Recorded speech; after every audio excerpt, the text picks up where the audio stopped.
رمضان میں مرنے والوں کا حساب نہیں؟ معصوموں کے ساتھ مرے ہیں تو جب معصوموں نے آگے جا کر ماؤں کی سفارش کی ہوگی تو خود ہی مائیں بھی سیدھی جنت میں، وہ بھی جنت میں۔ موسیٰ علیہ السلام نے کہا یا اللہ یہ تو مسلمان کو بڑی تنگی دیتا ہے۔ موسیٰ علیہ السلام بڑے لاڈلے نبی تھے، اللہ سے کر لیتے تھے باتیں ایسی، یا اللہ یہ آپ مسلمان کو بڑی تنگی دیتے ہیں۔ تو اللہ تعالیٰ نے کہا ادھر دیکھو، اللہ تعالیٰ نے جنت کھول دی، کہا ادھر دیکھو۔ جب جنت کو دیکھا تو کہنے لگے میرے مولا تیری عزت و جلال کی قسم، اگر مسلمان کے ہاتھ کٹے ہوں، پاؤں کٹے ہوں، ناک کے بل زمین پہ رگڑتا گھسڑتا پھر رہا ہو اور قیامت تک اس طرح سسک کے زندہ رہے اور مر جائے اور مر کے یہاں چلا جائے تو اس نے کوئی غم نہیں دیکھا۔ پھر موسیٰ علیہ السلام نے کہا یا اللہ تو کافر کو بڑی چھوڑ دیتا ہے، کافر کو بڑے مزے کراتا ہے۔ ہمارے لوگ بھی ہر وقت کافروں کی تسمیاں پڑھتے رہتے ہیں، وہ اتنے اچھے ہم اتنے برے، وہ اتنے اچھے ہم اتنے برے۔ میری سنو، جب کافر کی تعریف ہوتی ہے مقابلتاً مسلمان، بطور انسان نہیں، ہم ایسے ہیں، ہم اتنے گندے ہیں، وہ اتنے اچھے ہیں، اس انداز میں، ورنہ کسی کی بھی تعریف کرنا کوئی بری چیز نہیں ہے۔ توازن کے ساتھ بات کر رہا ہوں، مسلمان اتنے گندے ہیں اور وہ اتنے اچھے ہیں، جب اس توازن کے ساتھ کوئی بولتا ہے تو اللہ کا عرش غصے سے کانپنے لگتا ہے۔ بدبخت میرے نبی کی امتی کو چھوٹا کر رہا ہے اور میرے نبی کے دشمن کو بڑا کر رہا ہے۔ اس امت کے برے سے برے کے لیے بھی اللہ کے نبی کا آنسو بہا ہے۔ یا اللہ تو کافر کو بہت کچھ دیتا ہے۔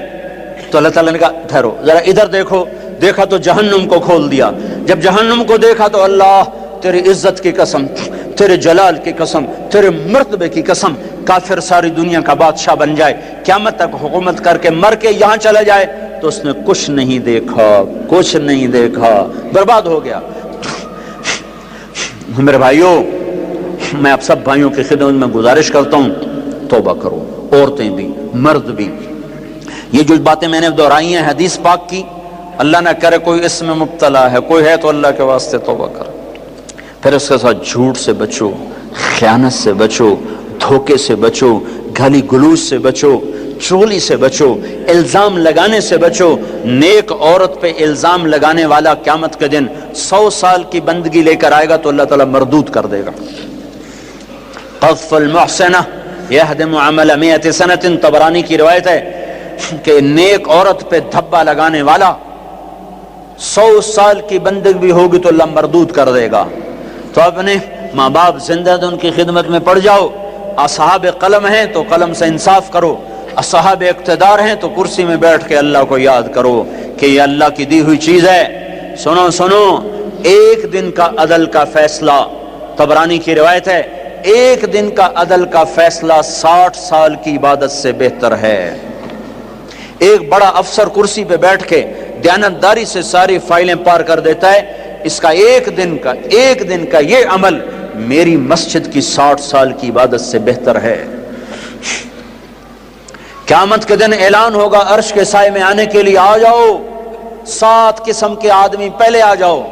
کون؟ ولی اللہ، کتب ابدال، شہید مجاہد، مفسر محدث؟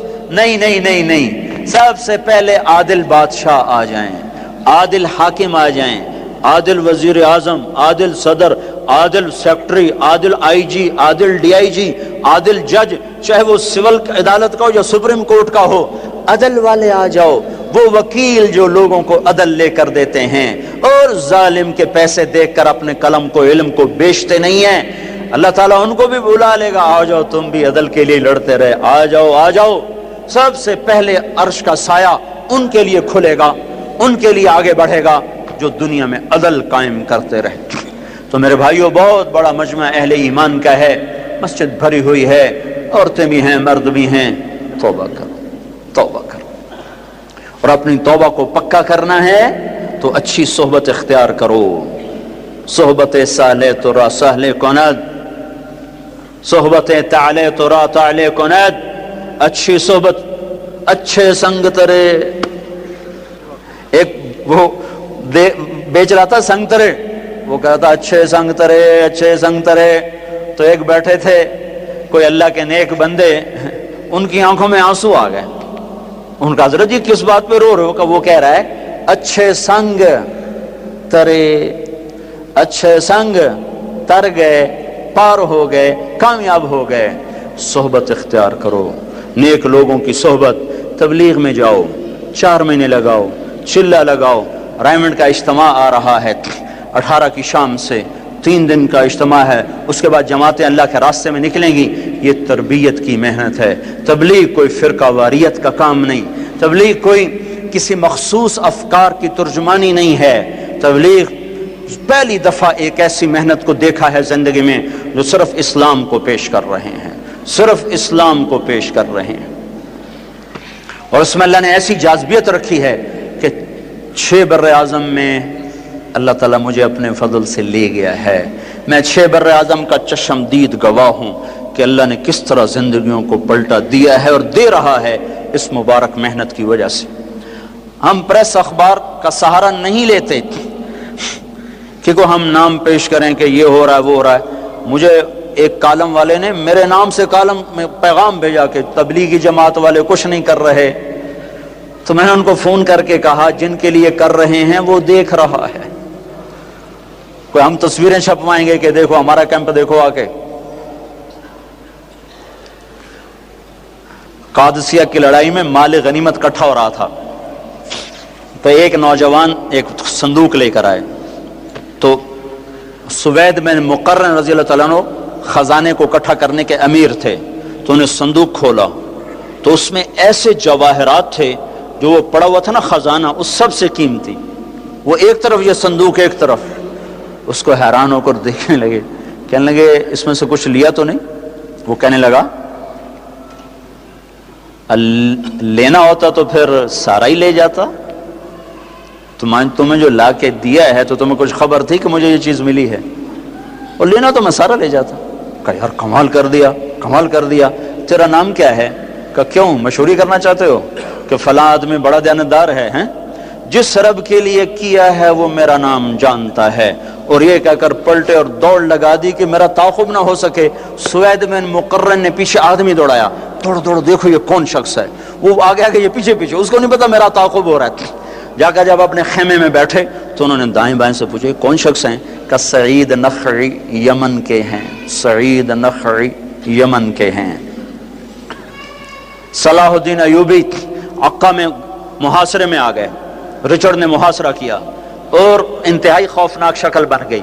انہوں نے برج تیار کیے جس پر آگ کے تیر اثر نہیں کرتے تھے۔ پہلے ایسا ہوتا تھا برجوں کو آگے بڑھاتے، لکڑی کو آگ کے تیر برساتے، آگ لگ جاتی۔ انہوں نے ایسوں پر تیل ملا کہ اس پر آگ اثر نہیں کرتی تھی۔ تو وہ حیران پریشان کہ اب کیا بنے گا۔ ایک نوجوان آیا ہانڈیاں لے کر، پہلا بم جو ایجاد ہوا ایک مسلمان نے ایجاد کیا، پہلا بم۔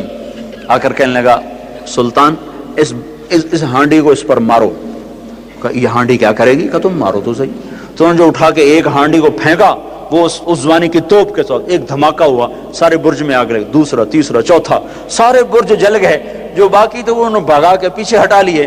سلطان سجدے میں گر گئے اور پھر اٹھ کر کہنے لگے بیٹا مانگ کیا مانگتا ہے؟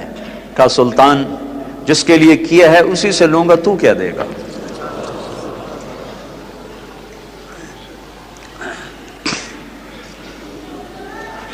بر اعظم میں اللہ نے اس کام کو ہدایت کا ذریعہ بنایا ہوا ہے۔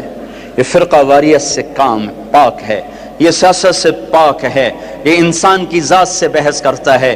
انسان صحیح بنے، اور صحیح انسان وہی ہوتا ہے جو صحیح مسلمان ہو۔ اس کے علاوہ انسان کا تصور ہی کوئی نہیں ہے۔ جو اللہ کو نہ پہچانے، رسول کو نہ پہچانے، وہ آگے کیا پہچانے گا؟ تو میں سارے مجمع سے گزارش کرتا ہوں توبہ کرو، اوروں سے بھی توبہ کرواؤ، اور تبلیغ میں نکلو۔ جتنا وقت دے سکتے ہو دو، تھوڑا دو، زیادہ دو۔ رمضان میں بہت سے لوگ نمازی بن چکے ہیں، عید کا چاند نظر آتے ہی پھر مسجد میں نظر نہیں آئیں گے، کہیں گے اچھا اگلے سال مل لیں گے۔